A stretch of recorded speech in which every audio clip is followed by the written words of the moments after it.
Hello friends, I am Nirav Joshi from Satyam classes Vadodara. और आज हम पढ़ेंगे क्लास 8 का जो चैप्टर 8 है, सेल स्ट्रक्चर्स एंड फंक्शंस, उसका पार्ट 2 हम स्टार्ट करेंगे। तो लास्ट में हमने देखा था यूनिसेल्यूलर ऑर्गेनिज्म और मल्टी सेल्यूलर ऑर्गेनिज्म के बारे में पढ़ा था। और अब हम बात करेंगे कोशों के आकार के बारे में बात करेंगे, मतलब कि शेप ऑफ सेल्स के बारे में बात करेंगे। Shape of cells, okay. तो शेप ऑफ सेल कैसे होते हैं, तो उसके टाइप्स के बारे में बात करेंगे। तो टाइप्स कौन कौन से हैं शेप ऑफ सेल्स के? तो पहला टाइप देख लेते हैं, उसमें rounded, otherwise you can say spherical cells, okay. Rounded cells, तो राउंडेड में क्या आएगा? राउंडेड में आएगा कि this type of cells is generally round, spherical और इलोंगेटेड। दिस type of cell is generally rounded, spherical और elongated, ओके। और इसका एक एग्जांपल है, मैं ड्रॉ करके भी दिखा देता हूं जिससे आपको अच्छे से पता चल जाएगा। आप लोगों ने रेड ब्लड सेल के बारे में सुना ही होगा, तो ह्यूमन बॉडी के अंदर होता है, ओके, रेड ब्लड सेल। तो जो रेड ब्लड सेल का जो शेप है वो राउंडेड शेप होता है। सो यहां पे मैं एग्जांपल के तौर पे लिख दूंगा human, otherwise we can said red blood cell, okay. ये हमारा एग्जांपल होगा किसका? राउंडेड शेप का, ओके। सेकंड पे चलते हैं, मतलब इसमें आपको पता चल गया होगा राउंडेड जो शेप होगा वो कैसा होगा, मतलब जो राउंड है, राउंड को पता ही आप कैसे होता है राउंड, ओके। स्पेरिकल और इलोंगेटेड, इलोंगेटेड का मतलब होता है थोड़ा लंबाया हुआ, ओके। तो ये टाइप की जो सेल है उसको हम बोलेंगे राउंडेड शेप सेल, ओके। फिर बात करेंगे हम स्पिंडल शेप की, ओके। स्पिंडल शेप सेल कैसे होता है, तो सेकंड पे ले लेते हैं हम spindle shape cell, okay. Spindle shape में कैसे लिखेंगे उसके बारे में, the some cells are long and pointed at the both hands. कुछ सेल ऐसे होते हैं जो लंबे होते हैं और पॉइंटेड मतलब धारदार होते हैं दोनों एंड की ओर। लिख के भी दिखाऊंगा और ड्रॉ करके भी दिखाऊंगा आपको। Some cells are long and pointed at both ends. They exhibit spindle shape, otherwise we can say they known as spindle shape, okay. तो ड्रॉ कर लेते हैं जिससे आपको और भी अच्छे से मालूम पड़ जाएगा। तो यहाँ पे जो ड्राइंग हो रही है उसमें क्या दिखा रहा है, ये दोनों एंड्स जो है, ये जो दोनों एंड्स है वो कैसे है? धारदार है, मतलब कैसे है? पॉइंटेड है। एट बोथ एंड्स, पॉइंट हो रहे दोनों एंड्स की तरफ, ओके। तो इसको हम बोलेंगे कौन सा? Spindle shape cell, okay. याद रहा, दोनों एंड्स पॉइंटेड होने चाहिए, जिसको हम बोल देंगे, क्या बोलेंगे? Spindle shape, okay. उसका एग्जांपल ले लेते हैं, मसल सेल्स। एग्जांपल है मसल सेल्स, जो स्पिंडल शेप सेल्स होते हैं, ओके। मसल सेल है जो हमारे स्पिंडल शेप के होते हैं, ओके। ठीक है, याद रहा। थर्ड पे आ जाते हैं, तो हमारा जो थर्ड सेल है वो है नर्व सेल। कौन सा है? Nerve cell, okay. तो हम नर्व सेल के बारे में बात करेंगे। तो इसमें हम कैसे रिप्रेजेंट करेंगे नर्व सेल को? सम सेल्स आर ब्रांचेड, ब्रांच होगी, शाखा है, मतलब जितनी भी शाखा यहाँ पे दिखेगी वो हमारे नर्व सेल को रिप्रेजेंट कर रही है। तो सम सेल्स आर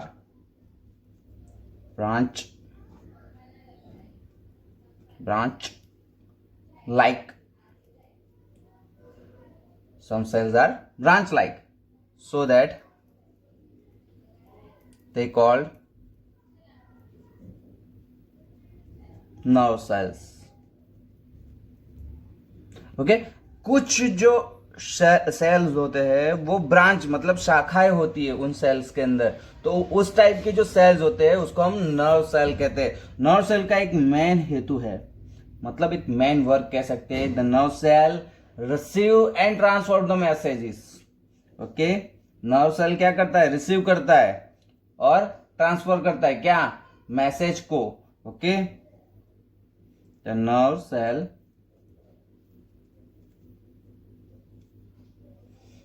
receives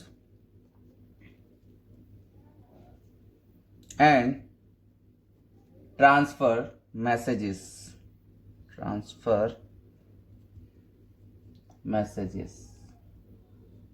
हमारी बॉडी के अंदर जो भी मैसेजेस होते हैं वो रिसीव करने का वर्क और ट्रांसफर करने का वर्क नर्व सेल करता है. ओके, आपको याद रहा होगा. तो फिर फटाफट एक बार ये क्विक रिवाइज कर लेते हैं. तो हमने अभी शेप ऑफ सेल के बारे में देखा था. शेप ऑफ सेल में 3 टाइप के दिखे हैं. कौन कौन से है? फर्स्ट है राउंडेड, सेकंड है स्पिंडल शेप, थर्ड है नर्व सेल. नर्व सेल का डायग्राम ड्रॉ करना रह गया था. ओके, तो नर्व सेल का डायग्राम इस तरीके से, थोड़ा इतना अच्छा नहीं आएगा, फिर भी ड्रॉ करके दिखा देता हूँ. ओके, जिससे आपको एटलीस्ट आइडिया आ जाए कि नर्व सेल कैसे दिखता है. ओके, तो नर्व सेल का यहाँ पे मैं थोड़ा डायग्राम ड्रॉ करके दिखा रहा हूं आपको.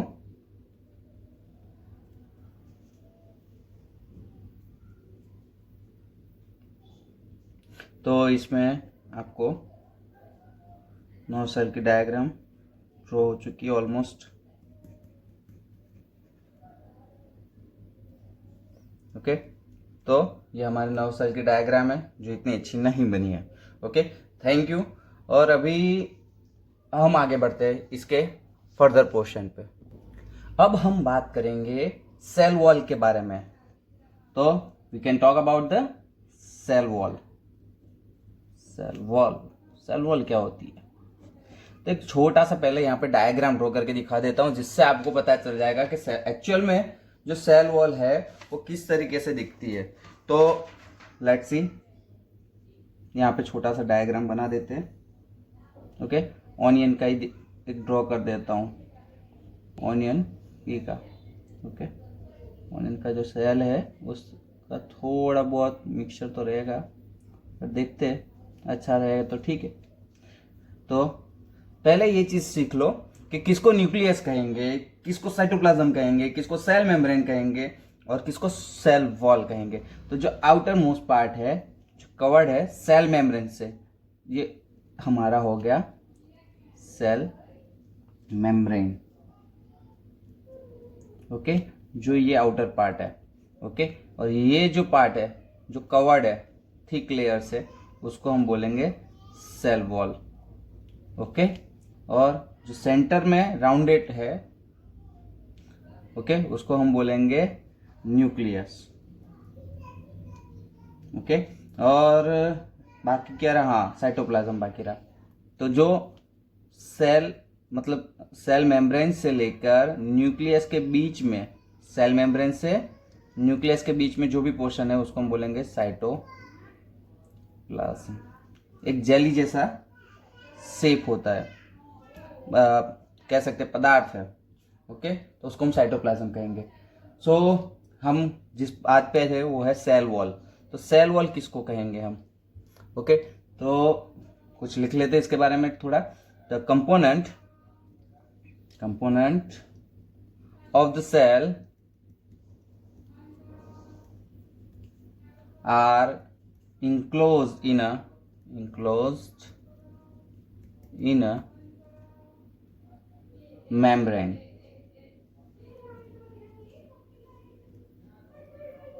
Okay, और this membrane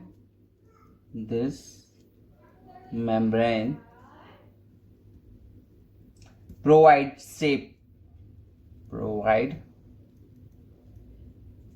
shape to the cell. to the cell of plant and animal.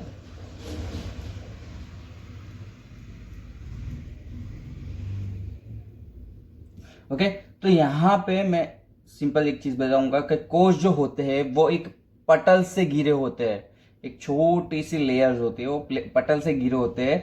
वो प्लांट और एनिमल को शेप प्रोवाइड करते हैं, मतलब एक कंपोनेंट है सेल का जो इंक्लोज हो रहा है एक मेम्ब्रेन्स के थ्रू। मेम्ब्रेन्स मतलब कि एक टाइप का पटल, जो बोलते हैं पर्दा, हम कह सकते हैं पटल है जो कवर्ड करता है। Okay, the membrane provide shape, मतलब कि मेम्ब्रेन जो है यहाँ पे प्रोवाइड क्या कर रहा है, शेप। और किसको किसको प्रोवाइड कर रहा है शेप, प्लांट और एनिमल्स को शेप प्रोवाइड कर रहा है। ओके, तो आपको पता चल गया होगा। यहाँ पे वापस से मैं एक चीज समझा देता हूं, जो हमारा सेल वॉल है वो एक कंपाउंड है, मतलब वो कैसा है जो इंक्लोज हो रहा है। इंक्लोज किससे हो रहा है, सेल मेम्ब्रेन से हो रहा है। ओके, सेल मेम्ब्रेन क्या कर रहा है, प्रोवाइड क्या कर रहा है, शेप प्रोवाइड कर रहा है। सेल मेम्ब्रेन जो है वो क्या प्रोवाइड कर रहा है, शेप प्रोवाइड कर रहा है। किसको, प्लांट और एनिमल को। ओके, आगे बढ़ते हैं, सेल वॉल के बारे में ही आगे बढ़ेंगे। The cell wall is additional covering, the cell wall is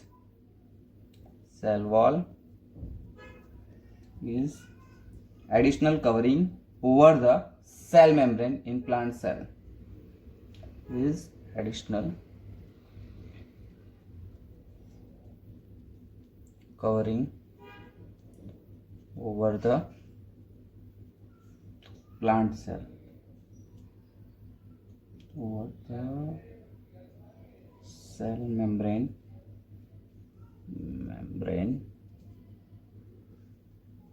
in plant cell.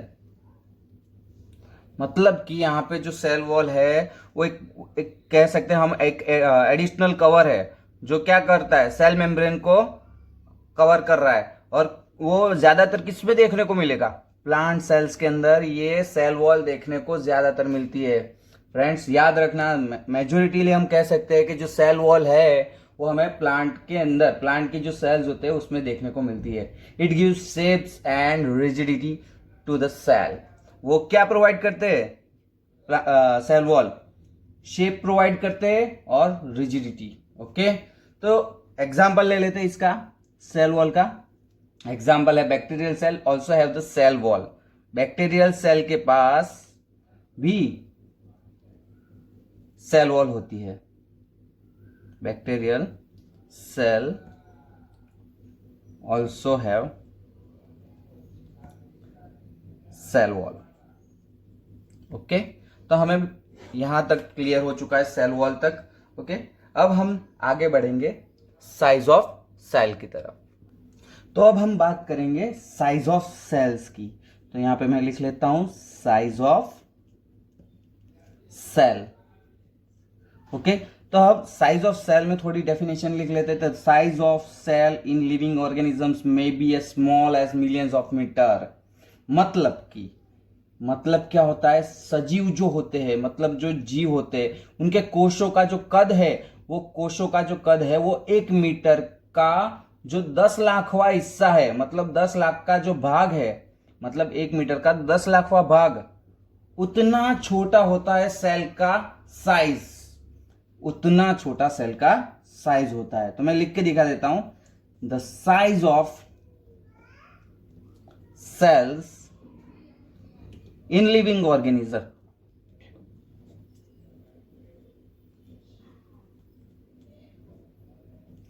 may be as small as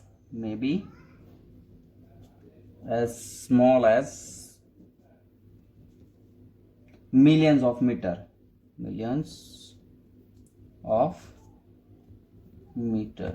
okay, यहां पे मैंने वही चीज समझा दी कि 10 लाख का जो भाग है 1 मीटर का।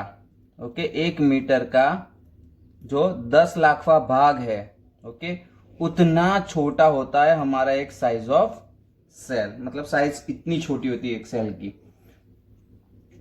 Most of the cells are microscopic in size. Most cell जो है हमारे, most of the cell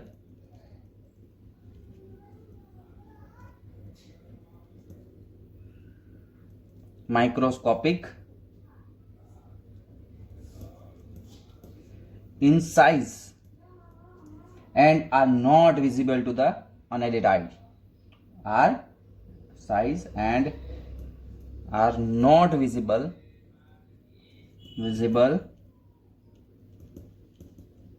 to the unaided eye.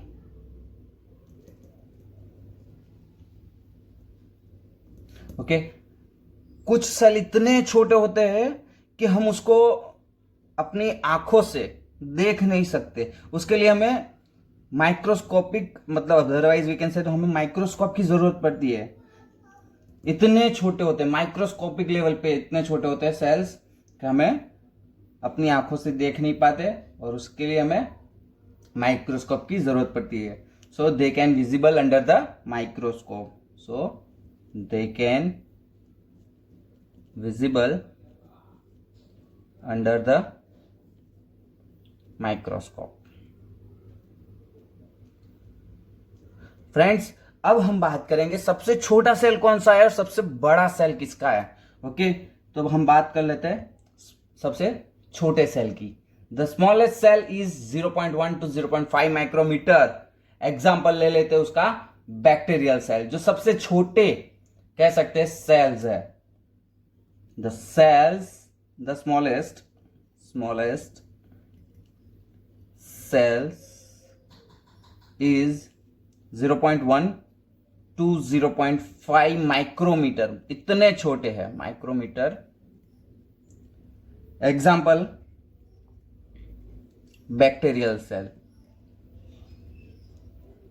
Okay, तो ये हमारा स्मॉलेस्ट सेल के बारे में बता दिया मैंने। अब लार्जेस्ट सेल, जिसकी साइज बड़ी है। The largest cell is about 172 micrometre to 130 micrometer.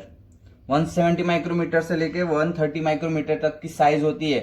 किसकी होती है? Example egg of an ostrich, शाहमृग का अंडा। एग ऑफ एन ऑस्ट्रिच, जिसको हम बोलते हैं शाहमृग का अंडा, तो उसकी जो साइज है सेल की वो सबसे बड़ी है, 170 माइक्रोमीटर से 130 माइक्रोमीटर तक की। ओके, तो दूसरी एक चीज है इसमें साइज ऑफ सेल में, size of cell has no relation with the size of the body of the animal और प्लांट। साइज ऑफ जो सेल है वो किसी भी टाइप का रिलेशन नहीं रखते हैं, मतलब एनिमल की बॉडी कितनी बड़ी हो या प्लांट की बॉडी कितनी बड़ी है, यहां पे एक ही चीज देखने को मिलती है, साइज कैसी है सेल की। एग्जाम्पल दे देता हूं कि एलिफेंट का जो सेल है वो सबसे मतलब कंपेयर टू किससे स्मॉल रहता है? ऑस्ट्रिच सेल, क्योंकि ऑस्ट्रिच सेल सबसे बड़ा सेल है। तो एलिफेंट की साइज और ऑस्ट्रिच की साइज मतलब शाहमृग की साइज जो है वो कितनी कंपेरेटिवली देख लो, एलिफेंट की साइज बड़ी होती है, पर ऑस्ट्रिच का जो सेल है वो सबसे लार्जेस्ट सेल है। तो size of the cell has no relation with the size of the body of the animal और प्लांट। ओके, तो यहां पे हमने साइज ऑफ सेल्स के बारे में पढ़ लिया है और ये टॉपिक मैं यहाँ पे खत्म करूंगा। नेक्स्ट टॉपिक में हम आगे बढ़ेंगे, यही चैप्टर्स को आगे बढ़ाएंगे, और तब तक हमारे वीडियो को लाइक करें, शेयर करें और सब्सक्राइब करें। Thank you.